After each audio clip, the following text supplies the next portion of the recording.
Hello friends, ಮತ್ತೊಮ್ಮೆ ತಮಗೆಲ್ಲರಿಗೂ ನನ್ನ ಚಾನಲ್ಗೆ ಸುಸ್ವಾಗತ.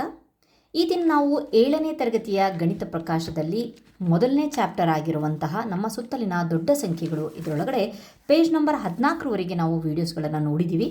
ಸೊ ಬನ್ನಿ, ಈಗ ನೆಕ್ಸ್ಟು ಪೇಜ್ ನಂಬರ್ 15ರಲ್ಲಿರುವಂತಹ ಗುಣಲಬ್ಧವು ಎಷ್ಟು ಉದ್ದ ಇದೆ. ನಿಮಗೆ ಹಿಂದಿನ ವೀಡಿಯೋಸ್ಗಳು ಬೇಕು ಅಂತ ಅಂದರೆ ಅದರ ಎಕ್ಸ್ಪ್ಲನೇಷನ್ ಜೊತೆಗೆ ಮಾಡಿದ್ದೀನಿ. ಆಮೇಲೆ ಅದರ ಕ್ವಶನ್ ಆನ್ಸರ್ಸ್ಗಳನ್ನು ಸಹ ಎಕ್ಸ್ಪ್ಲೇನ್ ಮಾಡಿದ್ದೀನಿ. ಸೊ ಅದನ್ನು ನೀವು ನನ್ನ ಡಿಸ್ಕ್ರಿಪ್ಷನ್ ಬಾಕ್ಸಲ್ಲಿರುವಂಥ ಪ್ಲೇಲಿಸ್ಟಲ್ಲಿ ನೋಡಿ. ಸೊ ಬನ್ನಿ, ಗುಣಲಬ್ಧವು ಎಷ್ಟು ಇದೆ. ಇಲ್ಲಿ ಆಸಕ್ತಿಕರ ವಿನ್ಯಾಸಗಳಿದೆ. 6ನೇ ಕ್ಲಾಸಲ್ಲಿ ನಾವು ಹಿಂದಿನ ವರ್ಷ ವಿನ್ಯಾಸಗಳನ್ನು ನೋಡಿದ್ವಿ. ಅದಕ್ಕೆ ಸಂಬಂಧಪಟ್ಟಂತಹ ಇದು ಫಾಲೋ ಆಗುತ್ತೆ, ಈ ಪಾಯಿಂಟ್ಸ್ಗಳು ಫಾಲೋ ಆಗುತ್ತೆ. ಸೊ ಅವುಗಳನ್ನು ಮೌಲ್ಯಾಂಕನ ಮಾಡಿ ವಿನ್ಯಾಸವನ್ನು ಕಂಡುಹಿಡಿಯಿರಿ ಅಂತ ಕೊಟ್ಟಿದ್ದಾರೆ. ಸೊ ಇಲ್ಲಿ 11 ನಾವು ಒಂದನ್ನು ಗುಣಿಸಬೇಕಾಗತ್ತೆ. ಸೊ 121 ಬರುತ್ತೆ. ನೆಕ್ಸ್ಟು ಮತ್ತೆ ಒಂದೊಂದು ಎಕ್ಸ್ಟ್ರಾ ಆಗಿದೆ ಒಂದನ್ನೋದು. ಸೊ ಇಲ್ಲಿ ತುಂಬ ಚೆನ್ನಾಗಿ ಬರುತ್ತೆ ಈ ರೀತಿ. ನೆಕ್ಸ್ಟು ಈ ರೀತಿಯಾಗಿ ಬರುತ್ತೆ. 4 ಒಂದಿದ್ರೆ 4ರವರೆಗೆ ಬಂದು ನೆಕ್ಸ್ಟು ಡಿಕ್ರೀಸಿಂಗ್ ಆಗ್ತಾ ಹೋಗುತ್ತೆ, ಕಡಿಮೆ ಆಗ್ತಾ ಹೋಗುತ್ತೆ. 3 2 1. ಸೊ ಒಂದು ವೇಳೆ ಮುಂದೇನು ಇತ್ತು ಅಪ್ಪ ಅಂತ ಅಂದ್ಕೊಳ್ರಿ, 5 ಸಲ 1 ಬಂತು ಅಂದ್ಕೊಳ್ರಿ, 11,111 ಬಂದಾಗ ಸೊ ಅದೇ ರೀತಿ 1 2 3 4 5 ಸಲ ಇದೆ ಅಲ್ವಾ, 5ರವರೆಗೆ ಬಂದು ಮತ್ತು ವಾಪಸ್ ರಿಟರ್ನ್ ಆಗೋದು. 4 3 2 1. ಎಷ್ಟು ಚೆನ್ನಾಗಿದೆ ಅಲ್ವಾ ವಿನ್ಯಾಸ. ಸೊ 2ಕ್ಕೆ ಬಂದಾಗ 66 ಮತ್ತು 61 ಇದನ್ನು ನಾವು ಗುಣಿಸ್ಬೇಕಾಗತ್ತೆ. ಉತ್ತರ 4026 ಬರುತ್ತೆ. ಸೊ ಇದಕ್ಕೆ ಮತ್ತೆ ಇಲ್ಲಿ 6 ಆ್ಯಡ್ ಆಗಿದೆ, ಇಲ್ಲೂ ಮತ್ತೆ 6 ಆ್ಯಡ್ ಆದಾಗ 440226. ಓಕೆ, ನೆಕ್ಸ್ಟ್ ಮತ್ತೆ ಇಲ್ಲಿ ಮತ್ತಿನ್ನೊಂದು ಆ್ಯಡ್ ಆಯ್ತಲ್ವಾ, 44402226. ಸೊ ನಾನು ಒಂದು ವೇಳೆ ಇನ್ನೂ ಕಂಟಿನ್ಯೂ ಮಾಡ್ತೀನಿ ಅಂದ್ಕೊಳ್ಳಿ. ಸೊ ನೀವೇ ಬರಿಬೋದು 444 4 ಸಲ, 02 ಅನ್ನೋದು ಸಹ 4 ಸಲ ಬರುತ್ತೆ, 6 ಅನ್ನೋದು 1 ಸಲ ಬರುತ್ತೆ.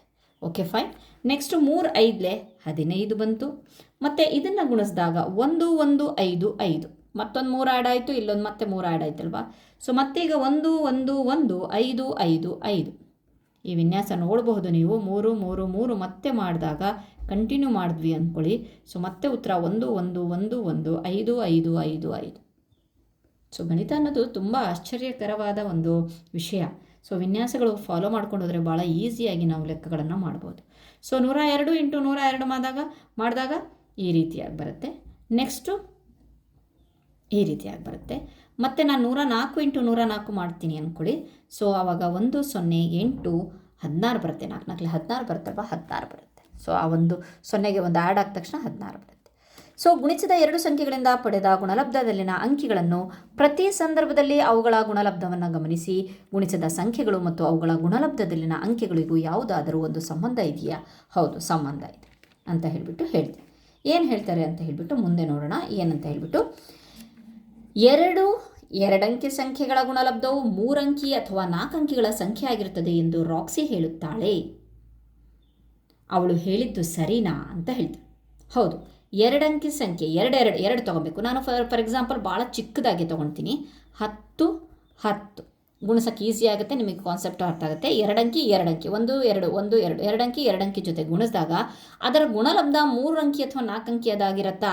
10 10 100 ಅಲ್ವಾ, 3 ಅಂಕಿದ್ದು ಬಂತಲ್ವ, 1 2 3 ಕರೆಕ್ಟ್ ಇದೆಯಲ್ವಾ ರಾಕ್ಸಿ ಹೇಳಿದ್ದು. ಮತ್ತೀಗ ನಾನು ದೊಡ್ಡ ನಂಬರ್ ತೊಗೊಂಡ್ಬಿಡ್ತೀನಿ. 99 × 99 ಮಾಡಿದಾಗ 9801 ಇದೆ, 4 ಅಂಕಿದಿದೆ. ಹಾಗಾದರೆ 3 ಅಂಕಿ ಮತ್ತು 4 ಅಂಕಿದು ಸಿಕ್ತು. ಹಾಗಾದರೆ ರಾಕ್ಸಿ ಹೇಳ್ತಾಳೆ ಅದು ಸರಿ, ಹೌದು, ಅವಳು ಹೇಳಿದ್ದು ಸರಿ. ಓಕೆ, ನೆಕ್ಸ್ಟ್ ನೋಡೋಣ.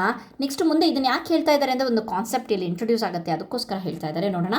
ರಾಕ್ಸಿಯ ಹೇಳಿಕೆ ಸರಿ ಎಂದು ಹೇಳಲು 2 ಅಂಕಿ ಸಂಖ್ಯೆಗಳ ಸಾಧ್ಯವಿರುವ 2 ಗುಣಲಬ್ಧಗಳನ್ನು ಪರೀಕ್ಷಿಸಿ ನೋಡಬೇಕೇ ಅಥವಾ ಇನ್ಯಾವುದಾದ್ರೂ ಉತ್ತಮವಾದ ಮಾರ್ಗವಿದೆಯೇ? ಹೌದು, ಇದು ಎಲ್ಲದನ್ನು ನಾವು ಗುಣಿಸಿ ನೋಡಲೇಬೇಕಾ? ಮಾರ್ಗ ಇದೆಯಾ? ಹೌದು, ಮಾರ್ಗ ಇದೆ. ಅದನ್ನು ನೆಕ್ಸ್ಟ್ ಮುಂದೆ ನಾನು ಹೇಳ್ತೀನಿ. ವಿಡಿಯೋನ ಕಂಪ್ಲೀಟಾಗಿ ನೋಡಿ, ಮುಂದೆ ಯಾವ ಒಂದು ಮಾರ್ಗ ಇದೆ ಅಂತ ಹೇಳ್ಬಿಟ್ಟು ಭಾಳ ಈಸಿಯಾಗಿ ಹೇಳ್ಕೊಡ್ತೀನಿ. ನೀವೇ ಹೇಳಿಬಿಡ್ಬೋದು. ಎಷ್ಟು 10 ಅಂಕಿ ಸಂಖ್ಯೆ ಜೊತೆಗೆ 10 ಅಂಕಿ ಸಂಖ್ಯೆಗಳನ್ನು ಗುಣಾಕಾರ ಮಾಡಿದ್ರೆ ನಿಮಗೆ ಎಷ್ಟು ಅಂಕಿಯ ಒಂದು ಗುಣಲಬ್ಧ ಬರುತ್ತೆ ಅಂತ ಹೇಳಿಬಿಟ್ಟು ಮ್ಯಾಜಿಕ್ ಮೂಲಕ ಹೇಳ್ಬೋದು. ಸೊ ಬನ್ನಿ ನೋಡೋಣ. 3 ಅಂಕಿ ಅದು ನೋಡೋಣ. 3 ಅಂಕಿಯ ಒಂದು ಸಂಖ್ಯೆ ಸಿಂಪಲ್ಲಾಗಿ ಭಾಳ ಚಿಕ್ಕದನ್ನೇ ತೊಗೊಳ್ಳೋಣ, 3 ಅಂಕಿ. ಅದ್ರ ಜೊತೆಗೆ ಮತ್ತೊಂದು 3 ಅಂಕಿಯ ಸಂಖ್ಯೆಯನ್ನು ಗುಣಿಸಿದಾಗ ಎಷ್ಟು ಬಂತು? 10,000 ಬಂತು. 4 ಅಂಕಿಯ ಸಂಖ್ಯೆ ದೊರೆಯುತ್ತೆ. 4 ಅಂಕಿ ಸಂಖ್ಯೆ ದೊರೆಯಲ್ಲ, ಚಿಕ್ಕ ಸಂಖ್ಯೆ ಬಂತು. ನಾನು ಚಿಕ್ಕ ಸಂಖ್ಯೆ ತೊಗೊಂಡೆ, 5 ಅಂಕಿದು ಬಂತು. ಭಾಳ 3 ಅಂಕಿಯ ಚಿಕ್ಕ ಸಂಖ್ಯೆನೇ 100 ಅಲ್ವಾ. ನೆಕ್ಸ್ಟ್ ಅದಕ್ಕಿಂತ ನಾನು ಚಿಕ್ಕ ತೊಗೊಂಡ್ರೆ ಅದು 2 ಅಂಕಿದಾಗುತ್ತೆ, 99. ಚಿಕ್ಕ ಸಂಖ್ಯೆಯಲ್ಲೇ 5 ಅಂಕಿ ಬಂದಾಗ ದೊಡ್ಡ ಸಂಖ್ಯೆನೂ ಬೇಕಾದರೆ ಮಾಡಿ ನೋಡೋಣ. ಬರೋಕ್ಕೆ ಚಾನ್ಸಸ್ಸೇ ಇಲ್ಲ ಅಲ್ವಾ. ದೊಡ್ಡ ಸಂಖ್ಯೆ ಚಿಕ್ಕ ಸಂಖ್ಯೆಯಲ್ಲೇ 5 ಅಂಕಿಯ ಗುಣಲಬ್ಧ ಬಂತು ಅಂತ ಅಂದರೆ ದೊಡ್ಡ ಸಂಖ್ಯೆಯಲ್ಲಿ 4 ಅಂಕಿದು ಹೇಗೆ ಬರುತ್ತೆ ನಮಗೆ.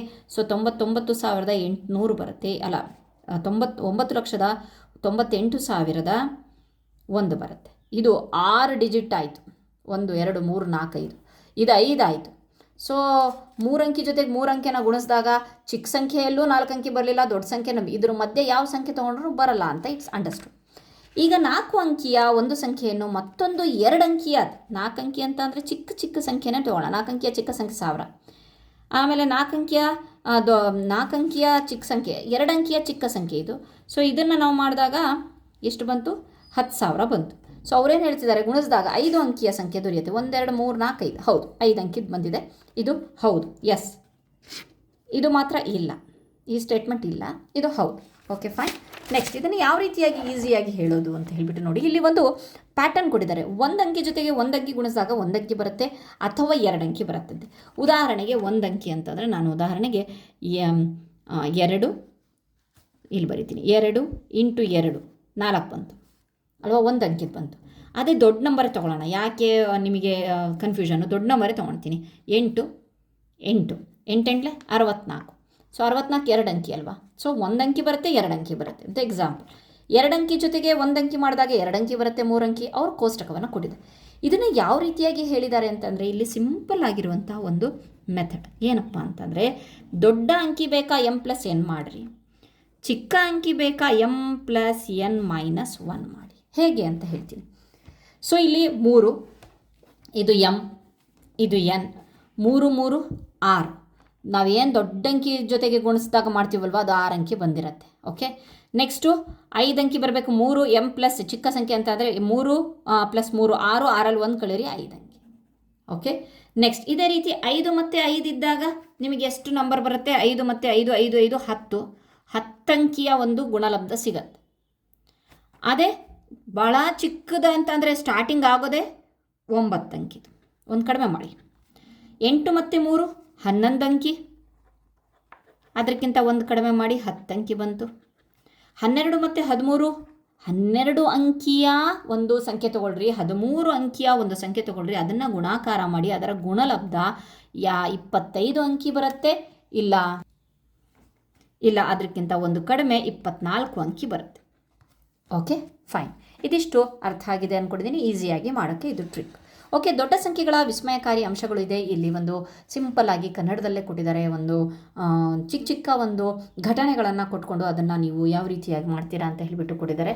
ಸೊ ಏನಿಲ್ಲ, ಅದನ್ನು ಕೊಟ್ಟಿದ್ದಾರಲ್ಲ, ಅದನ್ನು ಈಸಿಯಾಗಿ ಮಾಡೋ ಒಂದು ಮೆಥಡನ್ನು ನೋಡ್ಕೊಳ್ಳಿ. ಹೇಗೆ ಅಂತ ಅಂದರೆ 1250 ಅಂತ ಇದೆ, ಇಂಟು 380 ಅಂತ ಇದೆ. ಸೊ ಅದನ್ನು ನಾವೇನು ಮಾಡಬೇಕು, ಗುಣಿಸ್ಬೇಕು. ಸೊ ಗುಣಾಕಾರ ನಮಗೆ ಗೊತ್ತುಂಟು, ಡೈರೆಕ್ಟಾಗಿ ಮಾಡ್ತೀವಿ. ಮತ್ತೇನು ಕೊಟ್ಟಿದ್ದಾರೆ, ಮತ್ತೆ ಇಷ್ಟೆಲ್ಲ ಯಾಕೆ ಪುರಾಣವನ್ನು ಕೊಟ್ಟಿದ್ದಾರೆ ಅಂತ ಅಂದರೆ, ಸೊ ಇದನ್ನು ಬಹಳ ಈಸಿಯಾಗಿ ಮಾಡೋ ಥರ ಕೊಟ್ಟಿದ್ದಾರೆ. ಹೇಗೆ ಅಂತ ಅಂದರೆ ಬನ್ನಿ ನೋಡೋಣ. 1250 ಇಂಟು ಒಂದೇದಲ್ವಾ, ಇಂಟು 380 ಯಾವ ರೀತಿಯಾಗಿ ಬರಿಬಹುದು ಇದನ್ನು. ಸೊ ನಾವಿದನ್ನು ಆಲ್ರೆಡಿ ಕಲ್ತಿದ್ವಿ. ಸೊ ಇದನ್ನು ಡಿವೈಡ್ ಮಾಡಿ ಒಡೆದುಬಿಟ್ಟು ಮಾಡಿ ಬಹಳ ಈಸಿಯಾಗಿ ನಾವು ಮಾಡ್ಬೋದು.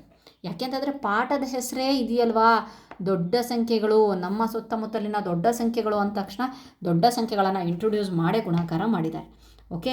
ಈ 125 ಮತ್ತು 38 ನಾವು ಒಂದು ಗ್ರೂಪ್ ಮಾಡ್ಕೊಳ್ಳಿ.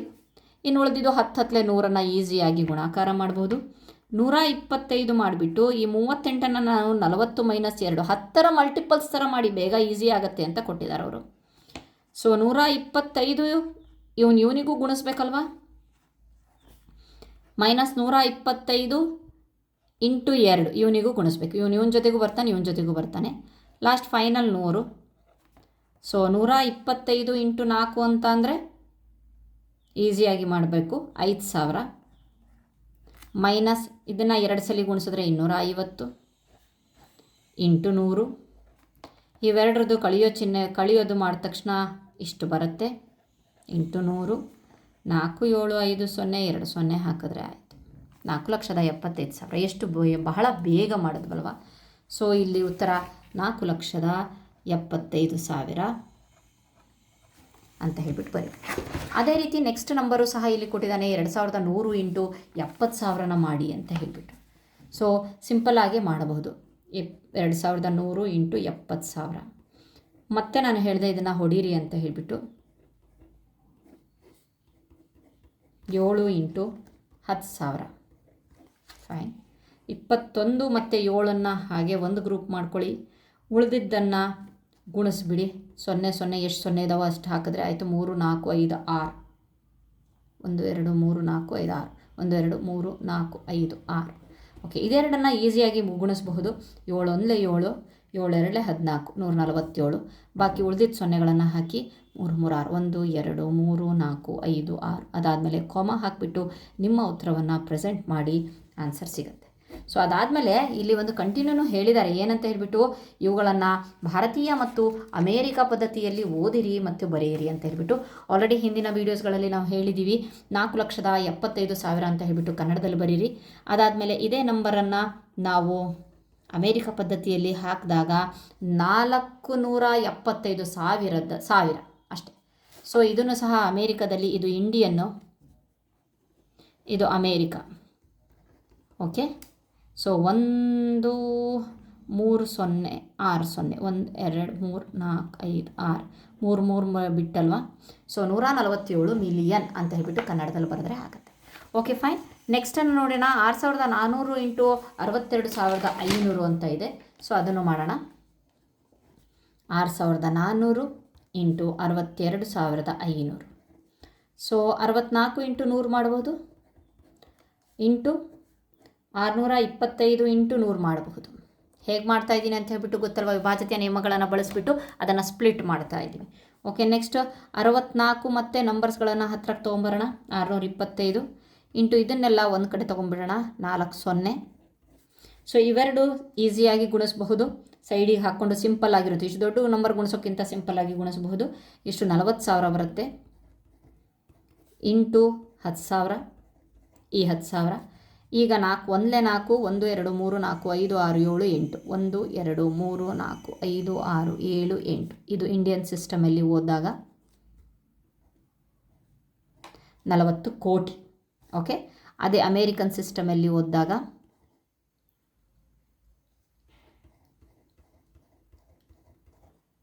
ಕರೆಕ್ಟಾಗಿ 3 3 ಎಷ್ಟು 400 million. Okay, 400 million. Okay fine. Next ನೋಡೋಣ. 3 ಆಯಿತು. Next number. ಓಕೆ, ಇಲ್ಲಿ ಡಿವಿಷನನ್ನು ಕೊಟ್ಟಿದ್ದಾರೆ, ಭಾಗಾಕಾರದ ಲೆಕ್ಕವನ್ನು ಕೊಟ್ಟಿದ್ದಾರೆ, ನೀವು ನೋಡಬಹುದು. 4ನೇದು. ಸೊ 13,95,000 ಡಿವೈಡೆಡ್ ಬೈ 150 ಕೊಟ್ಟಿದ್ದಾರೆ. ಸೊ ಮಾಡೋಣ ಇದನ್ನು ಸಹ. 150, 0ಗೆ 0 ಕ್ಯಾನ್ಸಲ್ ಆಗುತ್ತೆ. ಅದಾದಮೇಲೆ ನೆಕ್ಸ್ಟು 15ರಿಂದ ಇದನ್ನು ಭಾಗಿಸಿದ್ರೆ, ಭಾಗಾಕಾರ ಮಾಡಿದಾಗ ನಿಮಗೆ ಎಷ್ಟು ಬರುತ್ತಪ್ಪ ಅಂತ ಅಂದರೆ, ಸೊ ಈ ಒಂದು ಸಂಖ್ಯೆನ ಈಗ 15ರಿಂದ ನೀವು ಭಾಗಾಕಾರ ಕ್ರಮವನ್ನು ಕಲ್ತಿದ್ವಲ್ಲ, ಆ ಭಾಗಾಕಾರವನ್ನು ಕ್ರಮದಲ್ಲಿ ಸೊ ಲಾಸ್ಟಿಗೆ ನಾವು ಕಿಲೋಮೀಟರ್ ಲೆಕ್ಕದಲ್ಲಿದೆ, ಕಿಲೋಮೀಟರ್ ಲೆಕ್ಕದಲ್ಲಿ ಬರೀಬೇಕಾಗತ್ತೆ. ಸೊ ಕಮೆಂಟ್ ಮಾಡಿ ಹೇಳಿ. ನೆಕ್ಸ್ಟ್ ನಂಬರ್ ನೋಡೋಣ.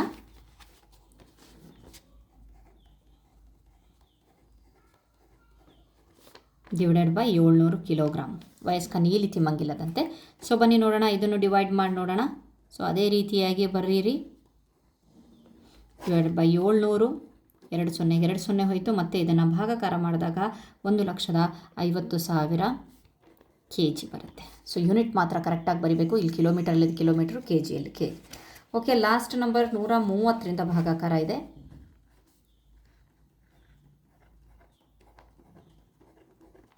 ಓ, ಅತಿ ದೊಡ್ಡ ನಂಬರ್. ನಮ್ಮ ಸುತ್ತಮುತ್ತಲಿನ ದೊಡ್ಡ ನಂಬರ್ಸ್ ಅಂತ ಹೇಳಿಬಿಟ್ಟು ಅದಕ್ಕೆ ಅಲ್ವಾ ಪಾಠದ ಹೆಸರನ್ನು ಕೊಟ್ಟಿರೋದು. 0ಗೆ 0 ಮಾಡಿದ್ವಿ. ಸೊ 52 ಅರಬನ್ನು ತೊಗೊಂಡಿದ್ದಾರೆ ಇಲ್ಲಿ. ಓಕೆ, ಸೊ 13ನ್ನು ಭಾಗಿಸಿದ್ವಿ ಅಂತಂದರೆ ನಮಗೆ 40 ಕೋಟಿ ಸಿಗುತ್ತೆ. ಫೈನ್. ನೆಕ್ಸ್ಟ್ ನೋಡೋಣ. ನೆಕ್ಸ್ಟು ಅದಾದಮೇಲೆ ಯಾವಾಗಲೂ ಸಹ ಒಂದು ಯಾವುದಾದ್ರೂ ಆಶ್ಚರ್ಯ ಪಡ್ತಾರಾ ಅಂತ ಹೇಳಿಬಿಟ್ಟು ಒಂದು ಕ್ವಶನ್ ಕೊಟ್ಟಿದ್ದಾರೆ. ಏನಂತ, ಒಂದು ಬಸ್ನಲ್ಲಿ 50 ಜನ ಕೂಡಬಹುದೆಂದು ಭಾವಿಸೋಣ. ಆಗ 1 ಲಕ್ಷ ಬಸ್ಸಲ್ಲಿ ಎಷ್ಟಾಗ್ತಾರೆ? 1 ಲಕ್ಷ ಇಂಟು 50 = 50 ಲಕ್ಷ ಜನ ಕೂರ್ತಾರೆ. ಮುಂಬೈನ ಜನಸಂಖ್ಯೆ 1,24 ಲಕ್ಷಕ್ಕಿಂತ ಹೆಚ್ಚಿದೆಯಲ್ವಾ? ಇದನ್ನು ನಾವು ಹಿಂದಿನ ಒಂದು ಕೋಷ್ಟಕದಲ್ಲಿ ಕೊಟ್ಟಿದ್ವಿ. Okay fine. ಹಾಗಾದರೆ ಮುಂಬೈನ ಜನಸಂಖ್ಯೆಗೆ 1 ಲಕ್ಷ ಬಸ್ ಸಾಕಾಗತ್ತಾ ಅಂತ ಹೇಳಿಬಿಟ್ಟು ಕೊಳ್ತಾ ಇದ್ದಾರೆ ಅಲ್ವಾ? ಸೊ ಹಾಗಾಗಿಬಿಟ್ಟು ಹೇಗಾಗುತ್ತಪ್ಪ ಅಂತಂದರೆ, ಇಲ್ಲಿ ಸೊ ಇಲ್ಲಿ ಬರೀ 1,50,00,000 ಜನರು ಕೂಡ್ಬೋದು ಅಷ್ಟೇ. ಆದರೆ ಒಂದು ಮುಂಬೈನ ಜನಸಂಖ್ಯೆ 1 ಕೋಟಿಗೆ ಅಲ್ವಾ, 1,24,00,000 ಜನ ಇದೆ ಅಂತ ಅಂದರೆ 1,00,000 ಬಸ್ ಸಾಕಾಗೋದಿಲ್ಲ. ಸೊ ನೆಕ್ಸ್ಟ್ ನೋಡೋಣ, ಇಲ್ಲಿ RMS ಟೈಟಾನಿಕ್ ಹಡಗು 2,500 ಜನರನ್ನು ಕೊಂಡೊಯ್ತಂತೆ. ಮುಂಬೈನ ಜನಸಂಖ್ಯೆಗೆ ಅಂತ 500 ಹಡಗುಗಳು ಸಾಕಾಗುತ್ತಾ? ಸೊ ಬಂದು ನೋಡಬೇಕು ನಾವು. 5,000. ಸೊ ಇಲ್ಲಿ 500 ಹಡಗುಗಳಷ್ಟೇ ಕೊಟ್ಟಿದ್ದಾರೆ. 500 ಇಂಟು 2,500. Okay fine. ಎಷ್ಟಾಗತ್ತೆ ನೋಡೋಣ. 25 5 125, 1 2 3 4 0 2 3 4. ಸೊ ಇದು ಎಷ್ಟಾಯಿತು? 12 ಲಕ್ಷ ಆಯಿತು. 12,50,000 ಅಂತಂದರೆ ನಮ್ಮದು ಮುಂಬೈ ಜನಸಂಖ್ಯೆ 1 ಕೋಟಿ ಇದೆಯಪ್ಪ, ಆಗಲ್ಲಪ್ಪ. ಸೊ ಇದು ಸಹ ಸಾಕಾಗುವುದಿಲ್ಲ. Okay fine. ನೆಕ್ಸ್ಟ್ ನೋಡೋಣ. ಇಂಥ ವಿಚಿತ್ರ ಪ್ರಶ್ನೆಗಳಿಂದ ಪ್ರೇರಿತರಾದ ರಾಕ್ಸಿಗೆ ಆಶ್ಚರ್ಯ ಆಯಿತು. ನಾನು ಪ್ರತಿದಿನ 100 ಕಿಲೋಮೀಟರ್ ಪ್ರಯಾಣಿಸಿದರೆ ಚಂದ್ರನನ್ನು 10 ವರ್ಷದಲ್ಲಿ ನಾನು ತಲುಪಬಹುದೇ? ಭೂಮಿ ಮತ್ತು ಚಂದ್ರನ ದೂರ ಕೊಟ್ಟಿದ್ದಾರೆ. ಎಷ್ಟು? 3,84,400 ಕಿಲೋಮೀಟರ್ನ ಕೊಟ್ಟಿದ್ದಾರೆ. ಸೊ ನೋಡೋಣ, ಅವಳು 10 ವರ್ಷದಲ್ಲಿ ಎಷ್ಟು ದೂರ ಪ್ರಯಾಣಿಸ್ತಾಳೆ ಅಂತ ಹೇಳಿಬಿಟ್ಟು ಕೊಟ್ಟಿದ್ದಾರೆ. ಸೊ ಒಂದು ದಿನಕ್ಕೆ ಇಲ್ಲಿ ನೋಡೋಣ, ಒಂದು ದಿನಕ್ಕೆ 100 ಕಿಲೋಮೀಟ್ರ್ ಹೋಗ್ತಾಳಂತೆ. ಹಾಗಾದರೆ 10 ವರ್ಷಕ್ಕೆ ಎಷ್ಟು ಹೋಗ್ತಾಳೆ ಒಂದು ದಿನಕ್ಕೆ ಅಂತಂದರೆ? 1 ವರ್ಷಕ್ಕೆ 365 ದಿನ ಅಂತ ಅಂದರೆ 10 ವರ್ಷಕ್ಕೆ ಎಷ್ಟು ಅಂತಂದರೆ 3,650 ದಿನಗಳಾಯಿತು. ಓಕೆ, ಈ 3,650 ದಿನಗಳಾಯಿತು. ಹಾಗಾದರೆ ಒಂದು ದಿನಕ್ಕೆ 100 ಕಿಲೋಮೀಟ್ರ್ ಹೋದರೆ ಅವಳು 3,650 ದಿನಕ್ಕೆ ಎಷ್ಟು ಹೋದ್ಲು? ಓಕೆ, ಎಷ್ಟಾಯಿತು? 3 6 5 0 1 2 0 3,65,000 ಆಯಿತು. ಹಾಗಾಗಿಬಿಟ್ಟು ಆಗಲ್ಲ. ಎಷ್ಟಿದೆಯಂತೆ ಡಿಸ್ಟೆನ್ಸು? 3,84,000 ಇದೆಯಂತೆ. ಇನ್ನೂ ಎಷ್ಟು ಕಡಿಮೆ ಆಗುತ್ತಪ್ಪ ಅಂತಂದರೆ, ಬೇಕಾದರೆ ನಾವು ಇದರೊಳಗಡೆ ಕಳೆದು ನೋಡಿದಾಗ 84,400 ಇದರೊಳಗೆ 3,65,000 ಪ್ರಯಾಣ ಮಾಡಿಬಿಡಿದಾಳವಳು. ಸೊ ಎಷ್ಟು ಕಡಿಮೆ ಆಗುತ್ತೆ ಅಂತಂದರೆ 19,400 ಕಿಲೋಮೀಟ್ರ್ ಇನ್ನೂ ಕಡಿಮೆ ಆಗತ್ತೆ. ಆಯಿತಾ? ಸೊ ಹಾಗಾಗಿಬಿಟ್ಟು ಅವಳು ಅಷ್ಟು 10 ವರ್ಷದಲ್ಲಿ ಈ ಒಂದು ಡಿಸ್ಟೆನ್ಸನ್ನು ಕವರ್ ಮಾಡೋಕ್ಕೆ ಆಗೋದಿಲ್ಲ. ಇನ್ನೂ 19,400 ಕಿಲೋಮೀಟ್ರ್ ದೂರದಲ್ಲೇ ಇರ್ತಾಳೆ ಅವಳು, ಅಷ್ಟು ದೂರ ಹೋದ್ರೂ ಸಹ. Okay fine. ನೆಕ್ಸ್ಟ್ ನೋಡೋಣ. ಪ್ರತಿದಿನ 1000 ಕಿಲೋಮೀಟ್ರು ಪಯಣಿಸಿದರೆ ನಿಮ್ಮ ಜೀವಮಾನದಲ್ಲಿ ಸೂರ್ಯನನ್ನು ತಲುಪಬಹುದೇ ಎಂಬುದನ್ನು ಕಂಡುಹಿಡಿಯಿರಿ. ಹಿಂದಿನ ಅಭ್ಯಾಸದಲ್ಲಿ ಭೂಮಿ ಮತ್ತು ಸೂರ್ಯನ ದೂರವನ್ನು ಬರೆದಿರುವಿರಿ. ಇಲ್ಲೇ ನಿಮಗೆ ಭೂಮಿ ಮತ್ತು ಸೂರ್ಯನ ಒಂದು ಡಿಸ್ಟೆನ್ಸು ನಮಗೆ ಆನ್ಸರ್ ಸಿಕ್ಕಿದೆ. ಇಲ್ಲಿ ಆನ್ಸರ್ ಬರೆದಿದ್ದೀನಿ ನಾನು, ಅದನ್ನು ನೋಡಿ ಸೇಮ್ ಇದೇ ರೀತಿಯಾಗಿ ಮಾಡಿ. ನೆಕ್ಸ್ಟ್ ನೋಡೋಣ, ಅಗತ್ಯವಾದ ಸೂಕ್ತ ಊಹೆಗಳನ್ನು ಮಾಡಿ ಮುಂದಿನ ಪ್ರಶ್ನೆಗಳಿಗೆ ಉತ್ತರಿಸಿ ಅಂತ ಹೇಳಿ. ಒಂದು ಪೇಪರ್ ಹಾಳೆ 5 ಗ್ರಾಮ್ ತೂಕ ಇದೆ. ಸೊ ಬನ್ನಿ ನೋಡೋಣ. ಒಂದು ಪೇಪರ್ ಹಾಳೆ 5 ಗ್ರಾಮ್ ತೂಕ ಇದೆಯಂತೆ. 1,00,000 ಪೇಪರ್ ಹಾಳೆಯನ್ನು ಒಮ್ಮೆಲೆ ನೀವು ಎತ್ತಬಹುದೇ ಅಂತ ಹೇಳಿಬಿಟ್ಟು ಕೊಟ್ಟಿದ್ದಾರೆ. ಪೇಪರ್ ಎ ಅಂತ ಹೇಳಿಬಿಟ್ಟು ತೊಗೊಳ್ತೀನಿ. ಯಾಕೆ ಅಂತಂದರೆ ಎ ಕೊಟ್ಟಿದ್ದಾರೆ. ಎ ಪೇಪರ್ ವ್ಯಾಲ್ಯೂ ಎಷ್ಟಿದೆ? ಪೇಪರಿನ ಒಂದು ತೂಕ ಎಷ್ಟಿದೆ? ಒಂದು ಪೇಪರ್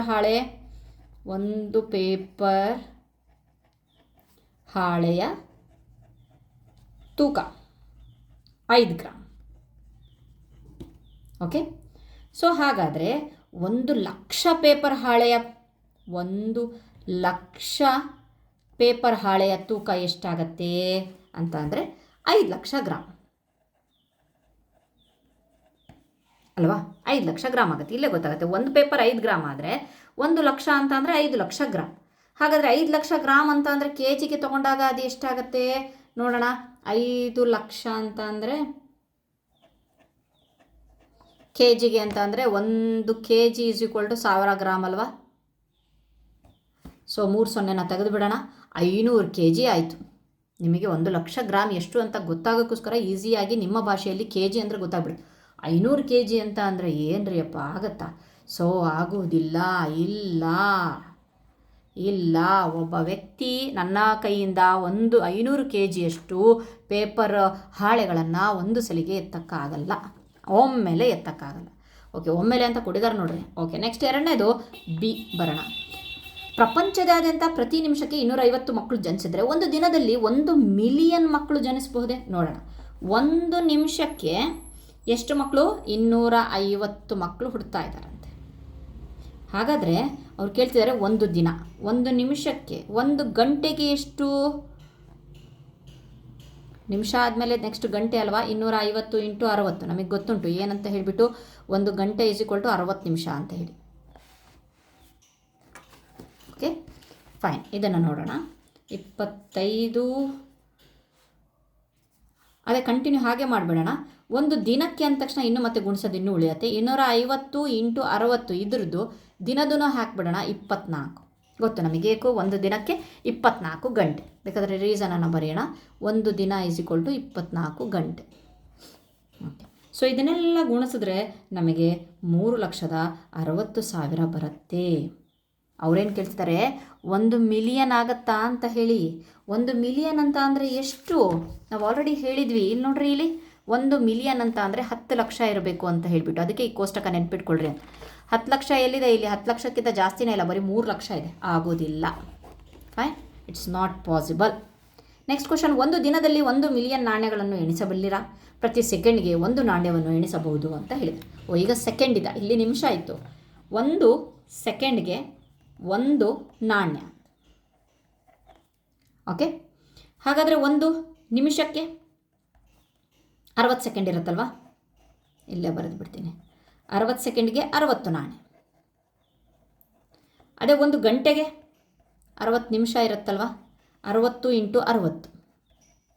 ಓಕೆ, ಅದೇ 1 ದಿನಕ್ಕೆ ಎಷ್ಟಿರ್ತವೆ? 24 ಗಂಟೆ ಇರ್ತವಲ್ವ, 60 ಇಂಟು 60 ಇಂಟು 24. ಸೊ 86,400 ಸೆಕೆಂಡ್ ಆಯಿತು. ಹಾಗಾದರೆ ನಾವು ಎಷ್ಟು ನಾಣ್ಯಗಳನ್ನು ಮಾಡ್ಬೋದು? 1 ಸೆಕೆಂಡಿಗೆ 1 ನಾಣ್ಯ ಆದರೆ 86,400 ಸೆಕೆಂಡಿಗೆ 86,400 ನಾಣ್ಯಗಳನ್ನು ನಾವು ಕೌಂಟ್ ಮಾಡಬಹುದು. ಫೈನ್, ಇದಿಷ್ಟು ಸಹ ಇಲ್ಲಿಯವರೆಗೆ ಆಯಿತು. ನೆಕ್ಸ್ಟು ಇಂತಹ ಇನ್ನೂ ವಿನೋದದ ಪ್ರಶ್ನೆಗಳನ್ನು ನೀವು ಆಲೋಚಿಸಿ ಮಾಡಬೇಕಂತೆ. ನೆಕ್ಸ್ಟ್ ವಿಡಿಯೋದಲ್ಲಿ ಈ ಪಾಠದ ಲಾಸ್ಟ್ ಕಾನ್ಸೆಪ್ಟ್ ಕಂಡುಹಿಡಿಯೋಣ ಮಾಡೋಣ. Okay, thank you friends.